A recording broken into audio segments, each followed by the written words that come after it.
الرحمن الرحيم والصلاة والسلام على سيدنا محمد سيد الخلق أجمعين. اللهم ربي اشرح لي صدري ويسر لي أمري واحلل عقدة من لساني يفقه قولي. We're in the hadith number 169 inshallah. عن Salama. Salama, I would say حضرة Salama, I would say Mu'mineen. She's the wife of Rasulullah alayhi salatu wasalam. We have many stories about Salama. Salama she was a wife of one Sahabi, and Abu Salama, and she had children from him. And they migrated, they went to Habasha and they came back, and he died. He died supposedly in Habasha, and Rasulullah alayhi salatu wasalam married her because, you know, it's one of the concepts that about marriage in that era is that the support is that these women who, especially the orphans, have no source of income, have no source of support. Rasulullah alayhi salatu wasalam married Salama, and there's a beautiful in Surah Al-Baqarah about Inna lillah wa inna ilayhi raji'un, about this, when anybody who say this dua, when Abu Salama died, and she recited this ayah, anybody who was hit with a calamity and we say Inna lillahi wa inna ilayhi raji'un, Allah subhanahu wa ta'ala will replace their calamity with something better. And she says, who could replace Abu Salama? Who could? And she made the dua, and Allah subhanahu wa ta'ala in no time found Rasulullah Muhammad sallallahu alayhi wasallam, the Prophet, knocking on the door, or he became the husband. So you never know. That's the ways of Salama. Salama also had a great incident. She was single-handedly, supposedly, she saved the Muslim Ummah from the hellfire with an advice to Rasulullah alayhi salatu wasalam. In the Hudaybiyah, in the Sulh al-Hudaybiyah, when Rasulullah ﷺ went with the Sahaba, they're going towards Mecca for them to make Umrah, right? And they were stopped by the Kuffar. They stopped there and they said, no, you're not going to come this year, you can come next year. You know, so they wrote this treaty, the Treaty of Hudaybiyah. So after it was written, the Muslims were there, they're all happy, they're all excited, everybody was so overwhelmed with the great emotions that they're going to go to Kaaba. All of a sudden, they were shot down, and Rasulullah ﷺ said, that's fine, this is the way it is. So after the treaty was written, and a lot of them did not agree to it, they were not happy with it, including Umar ibn al-Khattab. He's the first one. Even he came to Abu Bakr as-Siddiq and said, yeah, Abu Bakr, radiallahu anhu, you know, it's like we used to be so powerful, we used to be so proud, we used to be before Islam, and now our Muslims should be more proud. And now these guys have taken this away from us. Abu Bakr as-Siddiq had no answer to say except, I believe he is the Prophet of Allah subhanahu wa ta'ala. He could not even, you know, rebuttal the argument that something is wrong with the treaty, because it seems to take away all the rights of the Muslims and giving everything to the non-Muslims, to the kuffar. But yet Rasulullah agreed to it. They did not know the wisdom of Allah subhanahu wa ta'ala. They did not know what's going to happen afterwards. It turned out to be the Fath, the actual Fath, and Allah subhanahu wa ta'ala revealed the whole Surah Al-Fath in the Qur'an about this treaty to teach us a lesson about this thing. This is not what it appears to be. The wisdom of Allah subhanahu wa ta'ala is beyond what you could possibly fathom or think. And we brought an example of that last lesson session. So Salama, when Rasulullah wrote the treaty, he told him, he says, make ihram, that's it. The Umrah is done. It's written for them. They did not do it, but it's written for them. Say, make ihram. What do you break the ihram? What do? You shave your head, you shave, and what do? You slaughter your, dhabiha, you slaughter your anam. All the Muslims sitting there like, they're overwhelmed with emotions. Rasulullah looked at them, nobody responded. That is very unusual. So Rasulullah walked in the tent where Salama was with him that day. She said, Ya Salama, haluka nas. The nas are indeed, they're dead and they're in demise, that's it. They do not listen to me. I tell them to do something and everybody's sitting there not responding. Something, this is the first step to go to hellfire, for you to disobey your Prophet, right? How much do we obey our Prophet? We obey him that we break our own salah when he calls us. That's how we obey him. Ubay ibn Ka'b was making salah. Rasulullah ﷺ called him the first time, second time he did not respond. Third time, he responded. He says, what's kept you? He says, I'm making salah. Salah nafila, it's not fard. And he says, didn't you hear the ayah? It says, Ya ayyuhalladhina amanu idha nadakum rasul, if the Allah subhanahu wa ta'ala and the Prophet calls you to something, liyuhyikum, to something makes you alive, you respond? He says, Ya Rasulullah, I'm not going to do it again. See, you break your own salah to respond to Rasulullah alayhi salatu wasalam. Anyway, so he went in the tent. Nafil, naam. What is the fard, ya akhi? Rasulullah alayhi salatu wasalam is the imam and Ubay ibn Ka'b behind him. It is unfathomable at that time for Sahabi to miss Jama'ah. Is that possible? Wallahi, if the Sahaba hear about us today, having our masajid empty during the Fard Salah, they will be ashamed of us. They'll be ashamed of the deen we got into today. Look at us today. We passed the Salah to Jama'ah like nothing. We were late to it. We show up one Isha, one Fajr. We don't show up the rest of the La hawla wa la quwwata illa billah. Anyway, so she tells him, she says, Ya Rasulullah, sallallahu alayhi wa sallam, why don't you go outside and shave your head and make dhabiha, and they'll follow you. So Rasulullah alayhi wa sallam quietly, he went outside and he started to shave his head. And all the Sahaba, they saw him doing this, they all went, they started to shave each other's heads, of course, because, not like today, you have something, it's so easily done without cutting yourself. So they started to shave each other's heads to break the ihram, and they were so agitated, so angry, they almost cut each other. They're going like, going like this. They cut the skin of each other while they are shaving the hair. So it's been said that is the advice of a woman, a good pious woman. If Rasulullah ﷺ went in the tent and he was angry with his ummah, with his followers, and who's his followers? Abu Bakr as-Siddiq radiallahu anhu, Umar ibn Khattab radiallahu, Ali ibn Abi, these are the big Sahaba. Ali ibn Abi Talib was there. Uthman ibn Affan was there. All of them were there, right? So, la ilaha illallah. It was a day. Anyway, Salama radiallahu anhuma قال أن النبي صلى الله عليه وسلم آل من نسائه شهرا. Rasulullah alayhi salatu wasalam, at a certain incident, he stayed away from one of his women a month.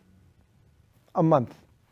Something has happened. We're not told exactly in this hadith what has happened, but he left her alone for a month.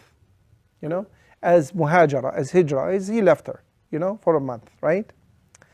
وقد أمضى 29 يوما غدا أو راح فقيل له. He spent 29 days. When he said that, I'll stay away a month.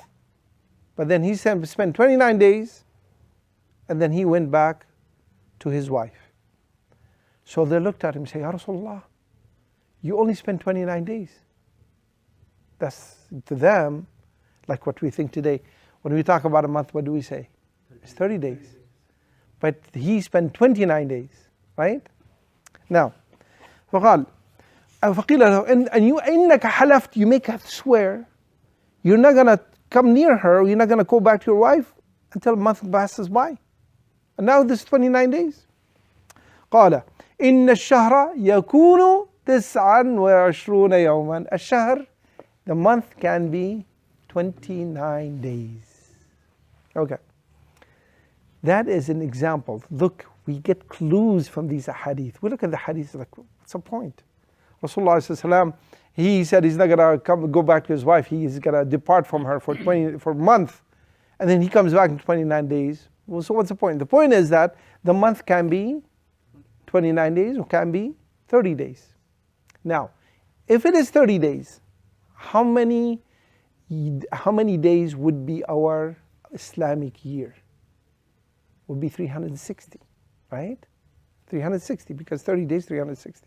But our Islamic year is how many days? 354 days. So there's 6 days missing in the year. That's how we rotate, once 29 and once 30. Sometimes 230 in a row will be 29 after. Because the year would be, because it depends on the shortness of the year, sometimes 359 days, we add the day to the next year, and sometimes 360, and that would be a complete year. Okay? Look at the wisdom in this. The month can be 30 days, it can be 29 days. It cannot be 28, it cannot be 31. And that is a reference to Ramadan. Ramadan, and we look at Ramadan, so we do have, the Ramadan could be 29, could be 30. They can never be 28. And you can never fast 31. It has to be 29 or 30. So Rule, Islam, written. There is no concept of 31 days. Absolutely none. No way, cannot be. The moon will never, rotate around the earth in 28 days or 31 days. It cannot be. It's short a little bit, few hours here, a few hours there, yes. But the concept here is that the month is going to be 29 or 30 days. Now, this is very important to us. Why? The month of Ramadan, if somebody tells me, you know what, you already fasted 28 days and this is it. I saw the moon at the first day and then the 28 I saw the moon. I tell them, you're crazy. Or you saw something you shouldn't have seen. You saw something that it cannot be seen. So our month is going to be 29 or 30, and that's the rule, number one. Number two is, if you're going to start the beginning of Ramadan, and وَغُبِيَ عَلَيْكُمْ, and this is the extension of the hadith that we mentioned last month. If it was covered on you, it was like too much clouds or too dusty or whatever the situation is, so we need to calculate Sha'ban to be what? 29 days or 30 days. Sha'ban again cannot be 28 and cannot be 31. See? That's a very important bit of information we need to follow. If somebody starts the moon sighting at Sha'ban 28, we tell them, what are you looking for? There's nothing cannot be seen. Whatever you see, that's not the moon, cannot be, because Sha'ban 28 days, right? So he starts sighting on 29. Now, on 29, we know that Sha'ban 29, and now we start doing the moon sighting. If you see it, khair, inshallah, that's it. It means Sha'ban 28, 29. If you don't see it, or covered for you, you complete Sha'ban to be 30, and there's no need for you to go back to do the moon sighting again on 31, because that'd be crazy. What are you looking for? Because it's 30 days already. You see? This is important, very important for us, because again, this is only going back 100 or 100 and something years ago, when astronomy got to the point that we can see where the location of the moon is. Before that, it's impossible. There's no way except with sighting. You need to see the moon. And the moon is so, when the moon is born, it has to be seen before sunset. Before sunset. Like right after the sunset, right about when the sunset, you could see it. And it's like a sliver of white, like it looks like a portion of a nail in the sky. It's so often that you don't get to see it. As a matter of fact, it's been said that one time, Allahu Alam, the story, that in the days of Umar ibn Khattab, this man, he comes in, he says, I saw the moon. So Umar ibn Khattab walks him, he says, you saw the moon? He says, yes, I saw the moon. He said, I saw it, whatever. So he comes up to him, he wiped his eyebrow. He looks up and says, oh, I don't see it anymore. What was he looking for? A hair was coming down on the side of his eye that resembled the moon for him. When I look up, I see the moon is following me everywhere I go.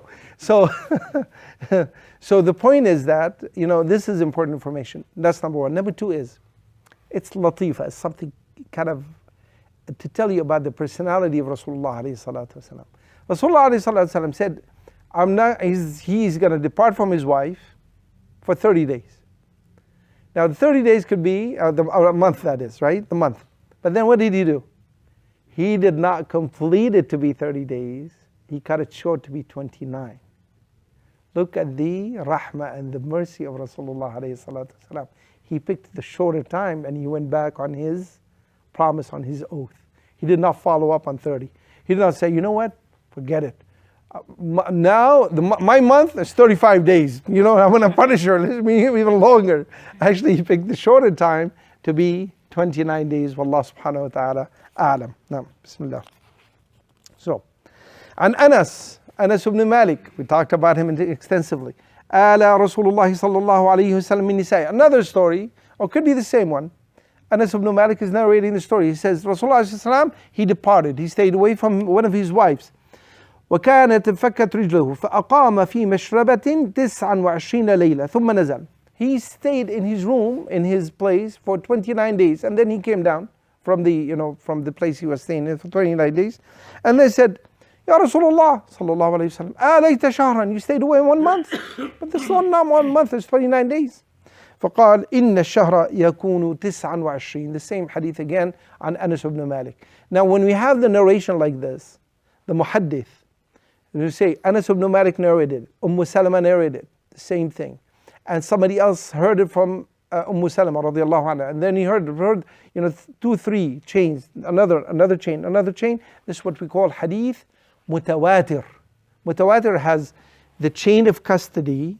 It is through many different ways multiplied over, so there's no way it could be a mistake. It has been repeated again and again from different narrators, from different stories, and said the same thing again, so we know that it is. And this hadithun mutawatir. Hadith mutawatir is the best hadith we could possibly rely on. There's no questions of the authenticity of this hadith. Now, Babu قول النبي صلى الله عليه وسلم لا نكتب ولا نحسب. The book of when Rasulullah says we don't write and we don't count. We don't write and we don't count, right? So, عن ابن عمر رضي الله عنهما both. The son of Umar is Abdullah ibn Umar. And you notice this is also a habit. His name is Abdullah, but we don't make reference to Abdullah here for several reasons. Number one is there's another Abdullah. There's 3 Abdullahs out there, or 3 or 4 more. One of them is Abdullah ibn Abbas, right? The other one is Abdullah ibn Mas'ud. The third one is Abdullah ibn Umar. They're all Abdullah, right? So, when you make a reference, and that's out of respect, you make reference to the more important reference to his father, which is Umar ibn al-Khattab. So we say, the son of Umar. Now we know, oh, la ilaha illallah, that is Abdullah, that's the one. Ibn Abbas, you say the son of Abbas, which is the uncle of Rasulullah. He's even more, has higher status. We talk about him even more, we say Ibn Abbas. But Ibn Mas'ud has no lineage. So what do you say? Abdullah. Abdullah said, it means Abdullah ibn Mas'ud. Who's Mas'ud? We don't know, we don't care at this point, right? Abdullah is more important than his father. But Abbas is more important than his son, Abdullah. Umar ibn al-Khattab is more important, or more, the one to be respected than his son, Abdullah. So we say, An ibn Umar, on the son of Umar, may Allah subhanahu wa ta'ala be pleased, or radiyallahu anhuma, on both. On Umar and his son, right? He says, Rasulullah alayhi salatu wasalam, قال, Inna ummatun ummiyah. Ummiyah. We are ummah. Ummiyah. لا نكتب ولا نحسب. We are a nation ummiyah. Ummah is mentioned in the Qur'an many places, and is one of these words that is unique words in the Arabic language. Goes back to the word is mother, right? Mother. And it says ummah, it means a nation. Ummah. Now, when we say somebody ummi, in reference, has been said, the meaning of it goes back to reference to his mother. It's that somebody who is in the shape or the teaching or the knowledge of his mother. He doesn't know anything. He does not know how to write, how to read. He's like, as somebody came in on the instinctive, the way as he was born with instincts, no teaching from the outside. He will reference to his mother. And say ummi. Ummi means illiterate. It means illiterate. He cannot write and he cannot read. So whatever he got from his mother, not from anywhere else. Actually you got to reverse that. You got to say that he is born on the only knowledge he got is from his mother, which is nothing. His mother never taught him how to write and read. He's just born on the instinct. He's just born and that's it. Ummi. That's it. If he goes to university, he goes something else, for instance, you say, Albert Einstein. Okay, who taught him? His mother. Where is his schooling? It's not Harvard, it's not Berkeley. What is he teaching? His mother taught him. So we say, that's a reference, that's his alma mater, that's his, that's his teaching, that's who taught him is his mother. But his mother probably has more knowledge, more brains than a lot of teachers out there, right? But now, if somebody is born and somebody who went, let's say Harvard, or somebody went to, to a big university, whatever it is. We talk about this guy, oh, you know what, he's graduate of Azhar, he's graduate of Harvard. But if somebody has nothing, what do you say? And he does not know how to read or write, what do you say? He's me. You go back to his mother, he doesn't know anything. The guy is nothing. Does not have any knowledge applied to him after he was born. Zero. Right? So, and now we also have another reference to the point ummi, is that Inna Ibrahim kana ummah. Ibrahim alayhi in the Qur'an. Inna Ibrahim, he was ummah. People translated, Ibrahim was a nation. How would it be a nation? Ibrahim was a nation? Maybe. He was a nation to be followed. But ummah is from the superlative form of imam. Imam, a leader. He was ummah. He was the imam of the a'imma. Even the leaders, they would follow this imam, this leader, because he's ummah. He's tajdeed from imam. So the word goes back to, again, the source of it, which is the mother, the source, the original, where it come from. So Ibrahim was ummah. He's the one that, you know how it is, like a tribe of people go back to the mother, the one woman who gave birth to the original guy, go back to her. Like the same resemblance here, we say that we all go back to, or Ibrahim alayhi salam is the one we go back to as the source of. He's the father of all the prophets. And we go back to his teachings. Even his teachings or his sunnah is inherited not only by Bani Israel, and he was not Jewish. I mean, the father, the Judaism started in the days of his grandson Yaqub. And not only the Jewish nation, not only the Christian nation, but also the Muslim nations that we took from Ibrahim alayhi salam. Rasulullah alayhi salam said, with 6 things we have taken from him, the sunnah that we do today. One of them is to clip our nails, to shave our, the excess hair that we have in the private parts. We pull the hair from, under our armpits. This is sunnah going back to Ibrahim alayhi salam, right? So that is ummah to be followed. Now, so inna ummatul ummiyah. MashaAllah. I thought you'd reference the hadith. You're making this, because that's what the hadith is. Go ahead.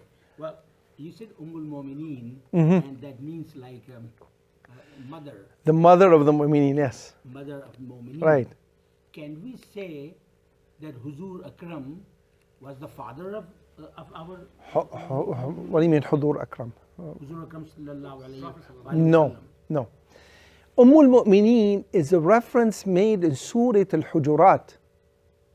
Allah subhanahu wa ta'ala told us specifically, he says, Azwajur Rasul, the wives of Rasul are ummahatukum, they are your mothers. So then he can be father because he... No, he cannot be father. And Rasulullah was mentioned, وَمَا كَانَ مُحَمَّدٌ أَبَا أَحَدٍ مِّنْكُمْ. Rasulullah is not one of your fathers. He's not one of your fathers. He's never been, would never will be. But his wives are your mothers. Why? Why would they be called mothers? Very important. Watch. This is an amazing wisdom from the book of Allah subhanahu wa ta'ala. We have to treat the wives of Rasulullah alayhi salatu wasalam with utmost respect. Very respectful, right? Because the institution of the prophecy, not only Rasulullah alayhi salam, it got to be him, it got to be his wives, it got to be his relatives. It is an institution. If we stab in one of those, if we demean one of those, we are demeaning in the whole picture or the whole institution of the prophecy. Rasulullah alayhi salatu wasalam, his wives, we cannot, nobody could propose to them and marry them after he passed away. Nobody could marry them. And if you want to respect somebody, how would you respect them? The most amount of respect is to say, to be a mother. To be a mother. What? You gotta obey them. You gotta listen to them. You have to respect them. You can never insinuate anything sexual or otherwise to them. You would talk to them behind a curtain, right? And the best description, the best place is to be the mothers. But they're not our guides, they're not the prophets, they're not prophets. We don't, not like Rasulullah alayhi salatu wasalam. Rasulullah alayhi salatu wasalam cannot be your father. You know, you see, Rasulullah alayhi salatu wasalam, he is your prophet, he's your teacher, he's your doctor, he's your mentor, he's your whatever, whatever. So that is the distinction here. The word is ummahatukum, came in from that ayah. From Surah Al-Ahzab, Allah subhanahu wa ta'ala specifically said, Ummul Mu'mineen. And respectfully today, the best name we can call them is Ummul Mu'mineen so-and-so. Ummul Mu'mineen so-and-so. Literally means the mother of the believers. The mother of the believers. And this is very specific status to these 11 women or so that they were the wives of Rasulullah at different times. Altogether 11 of them. And we respect them so much that they are our mothers. What do? Well, kind of similarly, the wife of the president, what do we call her here? First lady. First lady. I mean, wala hawla wala quwwata illa billah. You see the first ladies today, you go Google them and you find even nude pictures of them. Wala hawla wala quwwata illa billah. And that is sad. This is something that, you know, I want to tell my daughter, say, this is the first lady. And you Google it. You actually see them and they're, you know, what they've done and the things that, you know, they're holding glasses of wine and drinks in their hands, and they had affairs, they have things. And you can imagine, and yet, for the institution of the presidency, we call them First Lady. First Lady, right? So Rasulullah is more likely, he's the one who did more worthy to say his wives have a special status, and Allah subhanahu wa ta'ala called them that specific name, the mother of mu'mineen. Now, so, inna ummatun ummiyya, la naktubu wa la nahsub. We don't write and we don't count, right? الشهر هكذا هكذا هكذا. الشهر, like this, like this, like this. And then he says, الشهر, the month is like this, like this, like this. So, he told him what? The month is 30 and the month is 29. You know, again, you notice how many times this got repeated in this here? Why? The importance for us not to slip and start adding days here and days there from this point.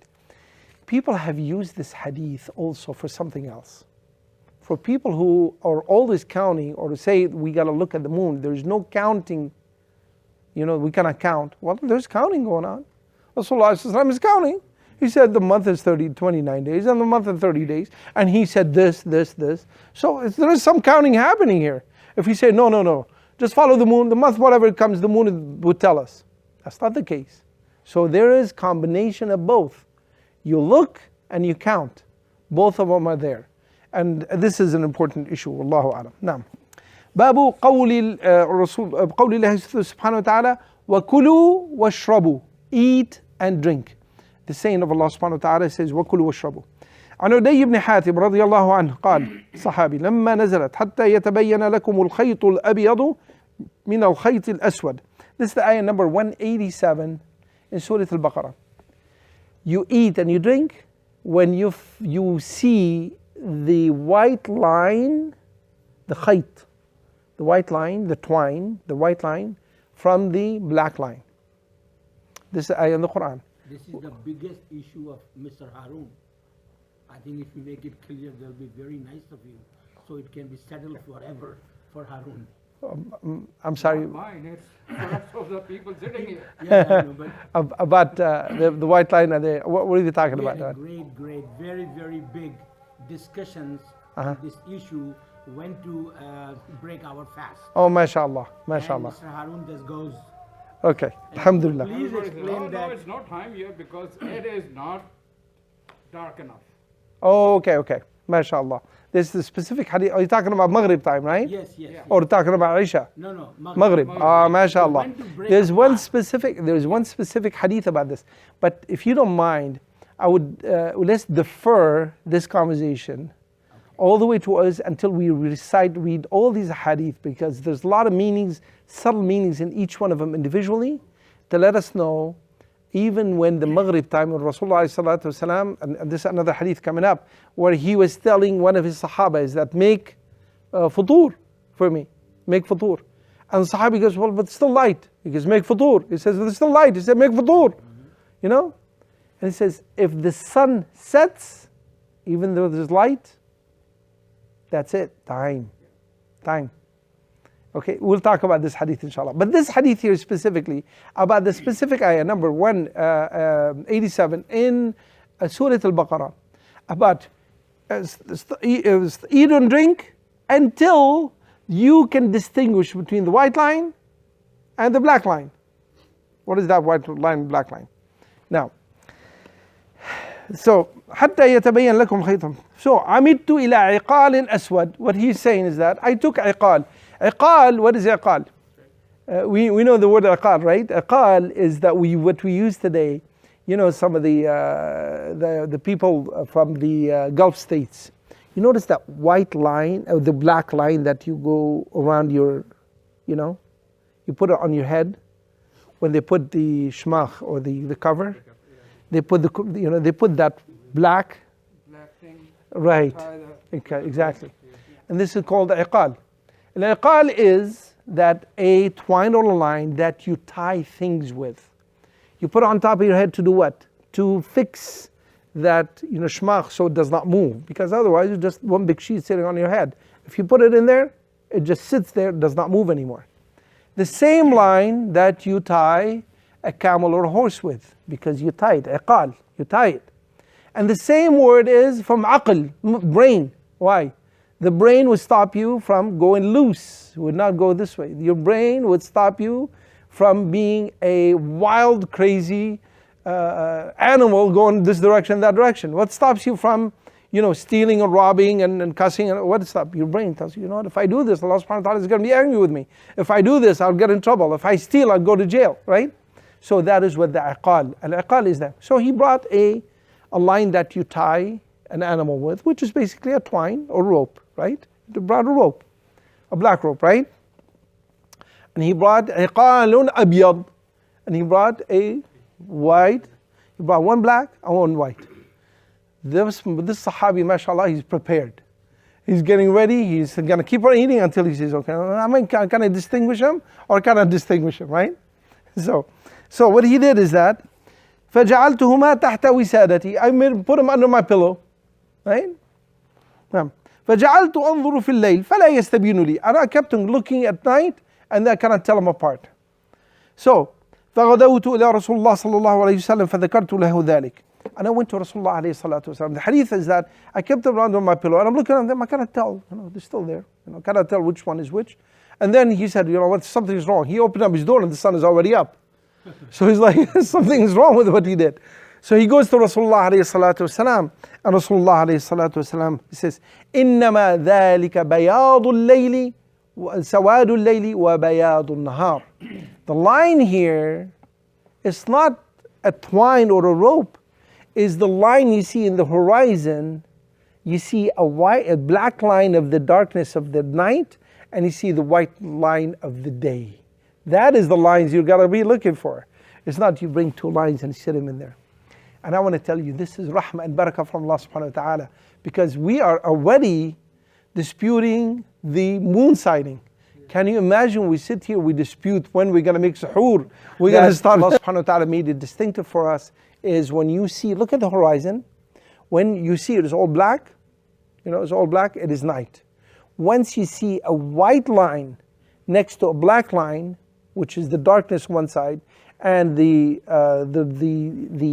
light of day you start seeing there, that is the time for you to stop eating.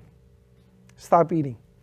This is a very important hadith. Inshallah, our time is up today, but inshallah next week we need to discuss it again, because we need to make distinction between the time between suhoor, time to finish suhoor, and getting into the fajr time to start your fasting, and when is it that you break your fast, because that's entirely two different concepts.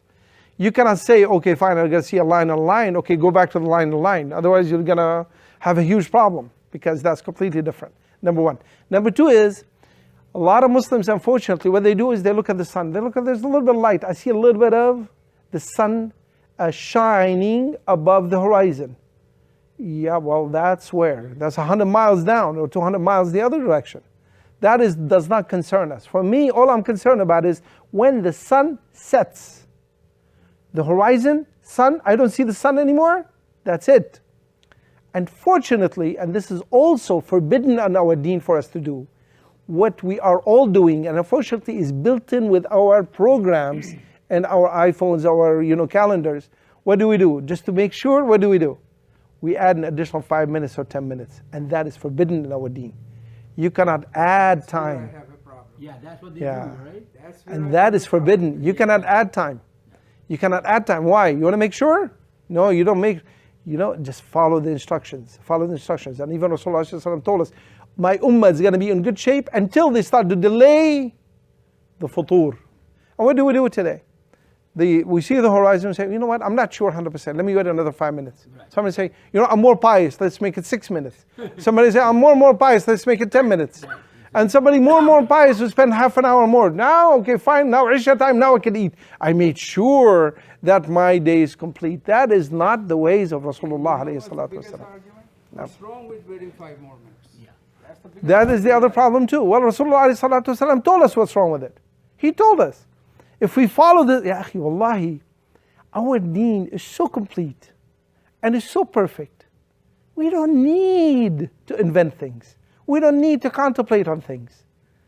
Our biggest enemy is ourselves. Our biggest problem is ourselves. We sit here, we argue about things, and the things are solved. It's right there in our deen, right there with Hadith Rasulullah alayhi salatu wasalam. And if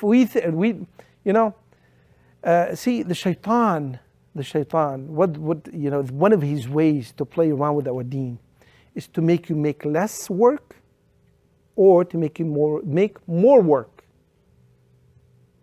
That's how you get in trouble. People say, no, more is better. No, more is not better. More is as bad or possibly worse than less. Because less, everybody say, okay, this guy is not pious. This guy is not Muslim. This guy is this. He's doing less work. He's not making the full salah. But you know what the danger is? When somebody exaggerates, somebody does extra in the name of piety, in the name of Islam. A whole section of almost 10 or 15% of our deen, people who gave too much respect, which is we should give respect, to the house of Rasulullah alayhi salatu wasalam. We made him got to the point that we made him part deity. Astaghfirullah al-Azim, and we know who that is.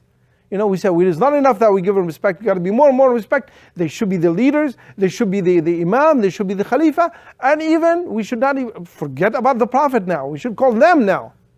Astaghfirullah al-Azim. And that's why, this is the work of shaitan. ولا حول ولا قوة إلا بالله. So inshallah we'll make dua after the salah inshallah. Jazakumullah khair. Barakallahu fikum jameen inshallah.